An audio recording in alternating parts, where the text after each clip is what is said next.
आपका धन्यवाद देना चाहता हूं।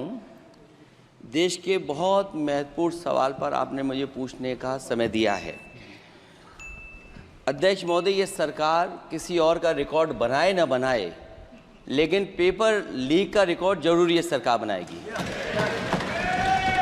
अध्यक्ष महोदय, मुझे इसके बैकग्राउंड में नहीं जाना है कि पूछें। अध्यक्ष महोदय, मुझे बैकग्राउंड में नहीं जाना है कि कब, कैसे, किस संस्था को बनाया गया है। पूरे देश के छात्र इस पे आंदोलित थे। लगातार अखबार और सीबीआई की जांच के बाद चीज़ें सामने आ रही हैं, लोग पकड़े जा रहे हैं, जेल भेजे जा रहे हैं। मैं अध्यक्ष महोदय आपके माध्यम से पूछना चाहता हूं मंत्री जी से, क्या सेंटर वाइज जिन बच्चों को सबसे ज़्यादा नंबर मिले हैं, क्या उसकी सूची जारी करेंगे? 30,000 सीटें जहाँ हैं, कई सेंटर अध्यक्ष महोदय ऐसे हैं जहाँ 2,000, 2,500 बच्चे पास हो गए हैं। सरकारी सीटें 30,000 हैं। कई सेंटर में 2,000 से ज़्यादा पास हो गए। कई प्रदेश के ऐसी जगह है जहाँ पर कुछ सेंटर से 600 से 650 से ज़्यादा सबसे ज़्यादा नंबर हैं। और अगर वो संस्था इतनी क्रेडिबल थी तो अध्यक्ष महोदय, जिन सेंटर्स पे ये परीक्षा हुई उन सेंटर्स का इंफ्रास्ट्रक्चर क्या था? क्या मंत्री जी ने जानकारी की थी इस बात की? अध्यक्ष महोदय, मेरे आपके माध्यम से एक ही निवेदन है कि बिना ये मंत्री जी रहेंगे तो न्याय नहीं मिलेगा बच्चों को। अध्यक्ष महोदय, आदरणीय अखिलेश जी की प्रश्न का मैं विनम्रता से उत्तर देना चाहूँगा कि अभी अभी सुप्रीम कोर्ट में जो चल रहा है केस, सुप्रीम कोर्ट ने ऑर्डर दिया पूरा विद्यार्थियों की सूची को वेबसाइट में उपलब्ध करा दो।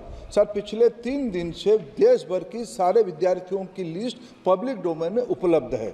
ये सारा चीज़ खुले पे है और कई प्रकार की तर्क आ चुका है। सर, मैं एक अभी उसमें केरल के विद्यार्थी भी अच्छे किए हैं, क्या हम ये कहेंगे भी वहाँ भी कुछ गड़बड़ी हुई थी? ऐसे आरोप करना, मैं देश की ग्रामीण इलाका, देश की एसटी एससी इस बार सबसे अच्छा परफॉर्मेंस करने वाले देश की एसटी एससी ग्रामीण बैकग्राउंड आर्थिक पिछड़े लोगों की है। क्या हम उनकी मेधा को हम चुनौती देते हैं?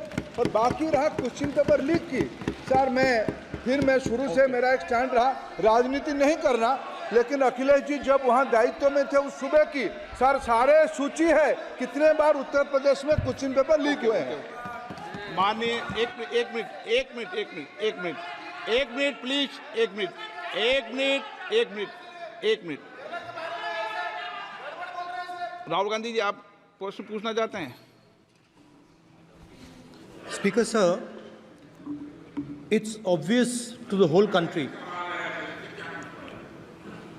It's obvious to the whole country that there is a very serious problem in our examination system. This is not just a question of NEET, it is in all the major examinations. Now, the minister has blamed everybody except himself, right? I don't even think he understands the fundamentals of what is going on here. आप प्रश्न क्या है आपका? आ रहा हूँ sir. ये मैं question को सेटअप कर रहा हूँ। इसलिए प्रश्न पूछते हैं। ये the issue is that there are millions of students in this country who are extremely concerned at what is going on and who are convinced that the Indian examination system is a fraud. That is what is at stake here. Millions of people believe that if you are rich and if you have money, you can buy the Indian examination system. And by the way, and this is the same feeling that the people in the opposition have. And that is why we are asking some very simple questions to Honorable Minister. Number one, as this is a systemic issue, what exactly are you doing to fix this issue at a systemic level? Yes. That's the first question. Okay, question में चल रहा है अभी। Please. अब मैं मंत्री जी, मैं एक बार बोल दूं इस बात पे? चलो मंत्री जी, आप शॉर्ट में जवाब दो, फिर मैं बोल ही देता हूं। आज आप शॉर्ट में जवाब देना। अध्यक्ष महोदय, मेरे जो शिक्षा है, मेरे जो संस्कार है, मेरे जो सामाजिक जीवन है, मेरे को मेरे राज्य की, मेरे सूबे की जनता की स्वीकृति मिली है। मैं किसी की, मेरे बौद्धिक और मेरे संस्कार की सर्टिफिकेट मेरे को सारी सदन में किसी से नहीं चाहिए। देश की प्रजातंत्र में चुन के मेरे नेता प्रधानमंत्री मोदी जी को प्रधानमंत्री की भूमिका दिया है। मैं उनकी निर्णय से यहाँ उत्तर दे रहा हूँ सदन को। बाकी ये कहना चिल्लाने से सच झूठ नहीं हो जाएगा साहब। ये जो कहा गया देश की अभी की एग्जामिनेशन सिस्टम रबिश है सर, इससे दुर्भाग्यजनक बयान देश की नेता प्रतिपक्ष का कुछ नहीं हो सकता है सर। मैं कठोर शब्द से उसको निंदा करता हूं। बाकी रहा, मैं सर आपके सामने, आपके माध्यम से देश के सामने सर एक तथ्य रखता हूं सर। जिन्होंने रिमोट से सरकारें चलाई है, 2010 में 3 बिल आया था सर शिक्षा सुधार के लिए। उन्हीं की पार्टी के नेता आदरणीय कपिल सिब्बल साहब 3 बिल लाए थे। उसमें से एक बिल था एजुकेशन, उसमें एक बिल था prohibition of unfair practice bill 2010, जिसकी उद्देश्य एजुकेशन इंस्टीट्यूशन में माल प्रैक्टिस को बंद करना। सर मेरे सरकार की हिम्मत है, अभी हमने पब्लिक एग्जामिनेशन की रेगुलरिटीज में बिल लाए, कानून बनाए। क्या मजबूरी था कांग्रेस पार्टी की, क्या मजबूरी था नेता प्रतिपक्ष की? उन्होंने उस बिल को उल्टा किया, किसके दबाव में उल्टा किया? क्या निजी मेडिकल कॉलेज की दबाव में, उनकी घूसखोरी की दबाव में उन्होंने उस बिल को उल्टा किया था? सच सुनने की सामने नहीं है ये। मैं किसी की विद्वता पे प्रश्न नहीं उठाता हूं, लेकिन सच 2010 में शिक्षा सुधार की बिल उन्हीं की सरकार ने लाया था, दबाव में उन्होंने उल्टा किया। ये हमको प्रश्न पूछते हैं। अध्यक्ष महोदय, मैं आपका धन्यवाद देना चाहता हूं। देश के बहुत महत्वपूर्ण सवाल पर आपने मुझे पूछने का समय दिया है। अध्यक्ष महोदय, ये सरकार किसी और का रिकॉर्ड बनाए ना बनाए, लेकिन पेपर लीक का रिकॉर्ड जरूर ये सरकार बनाएगी। अध्यक्ष महोदय, मुझे इसके बैकग्राउंड में नहीं जाना है कि पूछें। अध्यक्ष महोदय, मुझे बैकग्राउंड में नहीं जाना है कि कब कैसे किस संस्था को बनाया गया है। पूरे देश के छात्र इस पे आंदोलित थे। लगातार अखबार और सीबीआई की जांच के बाद चीज़ें सामने आ रही हैं, लोग पकड़े जा रहे हैं, जेल भेजे जा रहे हैं। मैं अध्यक्ष महोदय आपके माध्यम से पूछना चाहता हूं मंत्री जी से, क्या सेंटर वाइज जिन बच्चों को सबसे ज़्यादा नंबर मिले हैं, क्या उसकी सूची जारी करेंगे? 30,000 सीटें जहां हैं, कई सेंटर अध्यक्ष महोदय ऐसे हैं जहां 2,000-2,500 बच्चे पास हो गए हैं। सरकारी सीटें 30,000 हैं, कई सेंटर में 2000 से ज़्यादा पास हो गए। कई प्रदेश के ऐसी जगह है जहां पर कुछ सेंटर से 600 से 650 से ज़्यादा सबसे ज़्यादा नंबर हैं। और अगर वो संस्था इतनी क्रेडिबल थी तो अध्यक्ष महोदय, जिन सेंटर्स पे ये परीक्षा हुई उन सेंटर्स का इंफ्रास्ट्रक्चर क्या था? क्या मंत्री जी ने जानकारी की थी इस बात की? अध्यक्ष महोदय, मेरे आपके माध्यम से एक ही निवेदन है कि बिना ये मंत्री जी रहेंगे तो न्याय नहीं मिलेगा बच्चों को। अध्यक्ष महोदय, आदरणीय अखिलेश जी की प्रश्न का मैं विनम्रता से उत्तर देना चाहूँगा कि अभी सुप्रीम कोर्ट में जो चल रहा है केस, सुप्रीम कोर्ट ने ऑर्डर दिया पूरा विद्यार्थियों की सूची को वेबसाइट में उपलब्ध करा दो। सर पिछले 3 दिन से देश भर की सारे विद्यार्थियों की लिस्ट पब्लिक डोमेन में उपलब्ध है। ये सारा चीज़ खुले पे है और कई प्रकार की तर्क आ चुका है।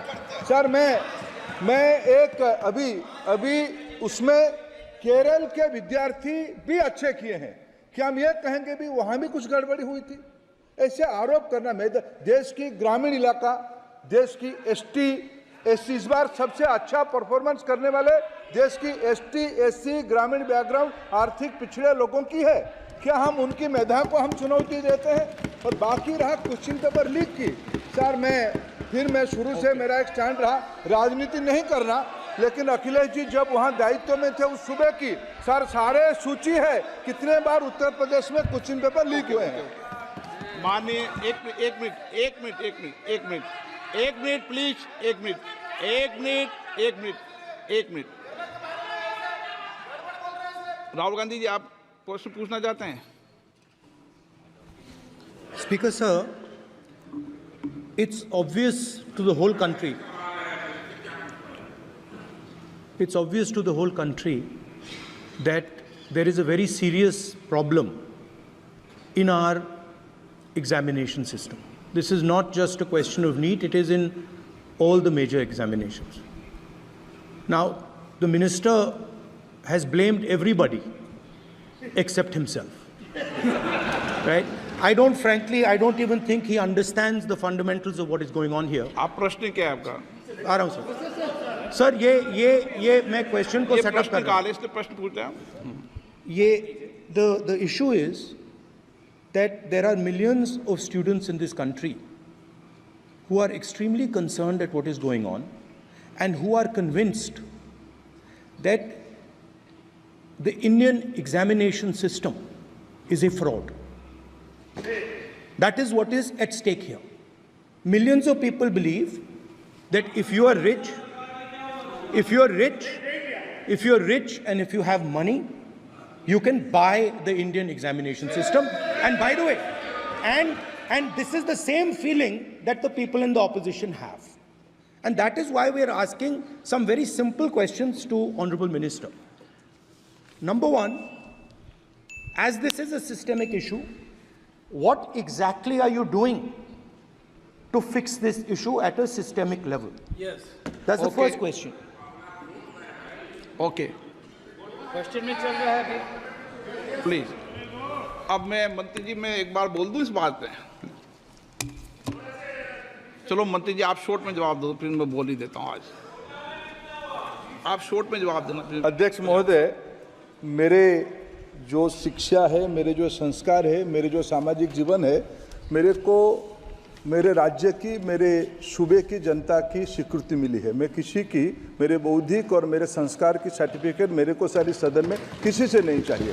देश की प्रजातंत्र में चुन के मेरे नेता प्रधानमंत्री मोदी जी को प्रधानमंत्री की भूमिका दिया है। मैं उनकी निर्णय से यहाँ उत्तर दे रहा हूँ सदन को। बाकी ये कहना चिल्लाने से सच झूठ नहीं हो जाएगा साहब। ये जो कहा गया देश की अभी की एग्जामिनेशन सिस्टम रबिश है सर, इससे दुर्भाग्यजनक बयान देश की नेता प्रतिपक्ष का कुछ नहीं हो सकता है सर। मैं कठोर शब्द से इसको निंदा करता हूं। बाकी रहा, मैं सर आपके सामने, आपके माध्यम से देश के सामने सर एक तथ्य रखता हूं सर। जिन्होंने रिमोट से सरकारें चलाई है, 2010 में 3 बिल आया था सर शिक्षा सुधार के लिए। उन्हीं की पार्टी के नेता आदरणीय कपिल सिब्बल साहब 3 बिल लाए थे। उसमें से एक बिल था एजुकेशन, उसमें एक बिल था prohibition of unfair practice bill 2010, जिसकी उद्देश्य एजुकेशन इंस्टीट्यूशन में माल प्रैक्टिस को बंद करना। सर मेरे सरकार की हिम्मत है, अभी हमने पब्लिक एग्जामिनेशन की रेगुलरिटीज में बिल लाए, कानून बनाए। क्या मजबूरी था कांग्रेस पार्टी की, क्या मजबूरी था नेता प्रतिपक्ष की? उन्होंने उस बिल को उल्टा किया, किसके दबाव में उल्टा किया? क्या निजी मेडिकल कॉलेज की दबाव में, उनकी घूसखोरी की दबाव में उन्होंने उस बिल को उल्टा किया था? सच सुनने की सामने ही है ये। मैं किसी की विद्वता पे प्रश्न नहीं उठाता हूं, लेकिन सच 2010 में शिक्षा सुधार की बिल उन्हीं की सरकार ने लाया था, दबाव में उन्होंने उल्टा किया। ये हमको प्रश्न